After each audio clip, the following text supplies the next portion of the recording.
Hello everyone, welcome to Fableheim in a very special update video. Unfrozen Studios, the developers behind Iratus, Lord of the Dead, have broken their silence and made their first announcement regarding their future projects. Yes, there are two. So, why don't we just hop right into it? Double the fun, double the evil. Hello necromancers, or maybe more than just necromancers. You're probably wondering why we went silent for a while, and that is because making games takes time. Since the release of Iratus, we have been working steadily to bring you more fun and more evil. But we want to have well-rounded projects on our hands before we announce them, hence the lull in publicity. And yes, you heard that right, projects. We are currently working on 2 games. One of them is likely what you are expecting. The Iratus universe is expanding, but even that comes with a twist. The other is bigger, more ambitious, and might come as a surprise. It is a PC-centered, turn-based game set in a fantasy world. More news will follow. The team has grown to more than 40 people. We are no longer that tiny, yet ambitious studio that brought you Iratus. Instead, we are a medium-sized, yet ambitious studio. But the fire in our eyes remain the same, and that fire spells a soon-to-come encounter with death, reanimation, darkness, and more. So stay tuned for further announcements that are hopefully coming soon. Hopefully soon. And this is a teaser image they have provided us. I have so many ideas and theories, but let's get the surprise out of the way first. A PC-centered turn-based game set in a fantasy world. This is very vague. I'm assuming PC means player character. So you will create or take over a player character and have fun in a fantasy world with turn-based combat, which I'm all for. I love that. I'm here. Now let's start breaking down what we were expecting. So, the other project, a game likely what you were expecting, the Iratus universe is expanding, but even that comes with a twist. The fact that they say the Iratus universe makes me think we will not be playing as Iratus again. Which is mildly upsetting.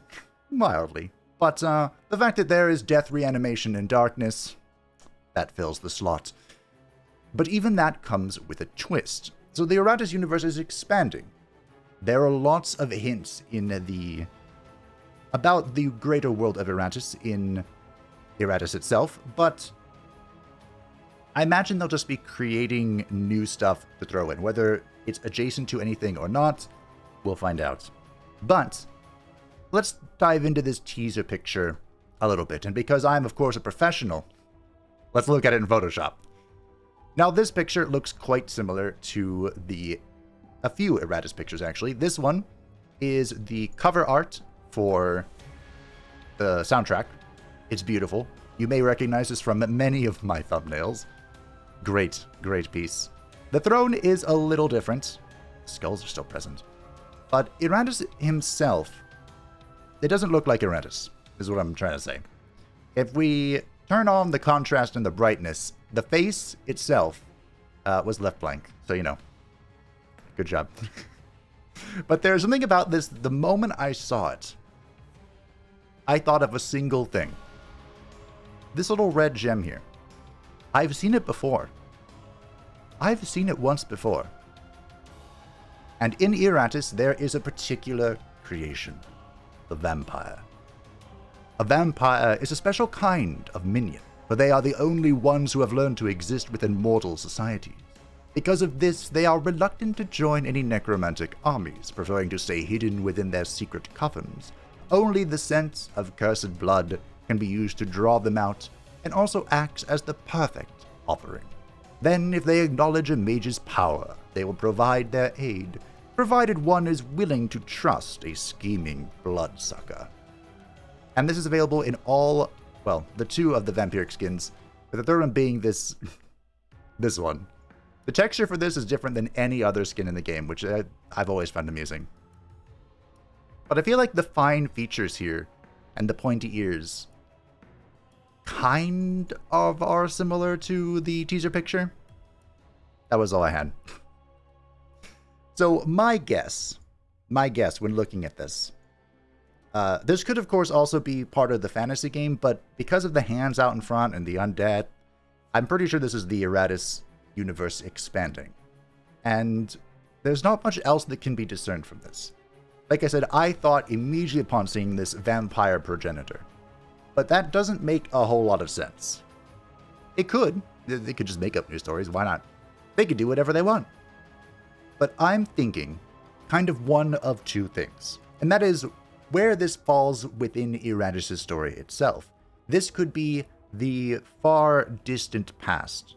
Or even like this character is Iratus' teacher, because we don't know who taught Iratus, if anyone did. But the Necromancers Guild was a thing, so perhaps this is the person who established it, if we're looking at like in the past. But it could also be the future, because Iratus ends kind of on a cliffhanger. You, of course, liberate yourself from the cathedral, break your shackles, and destroy the heroes who rose against you. But then this happens. You have stirred my anger, and I will come for you with an army beyond counting. Abandon all hope, ye who oppose me. For I am Iratus, Lord of the Dead. So it's hard to say who is all ye who opposed me. It could be all life. It could also be this character, another figure of death, and instead of fighting the living and the light this time, however twisted it was, we are fighting a fellow master of undeath, which would be quite interesting. And don't forget, the stranger himself is still lurking in the shadows. It's hard to say what role he will have, if any. There is also a chance that we could be playing as the good guys. I know that seems strange for a game that became popular kind of because of its antagonistic hero, but I wouldn't be surprised if Iratus had consumed the world and we get to stand against it now. That would be an interesting take. I don't know if I'd like that, though. The teaser does say double the evil, so I'm hoping that we will continue to be on the antagonistic side of things. I do enjoy being evil. Reinforcing the idea that this is in the past, I remembered about the Wraith while the video was rendering. So hi, Future Fabe here.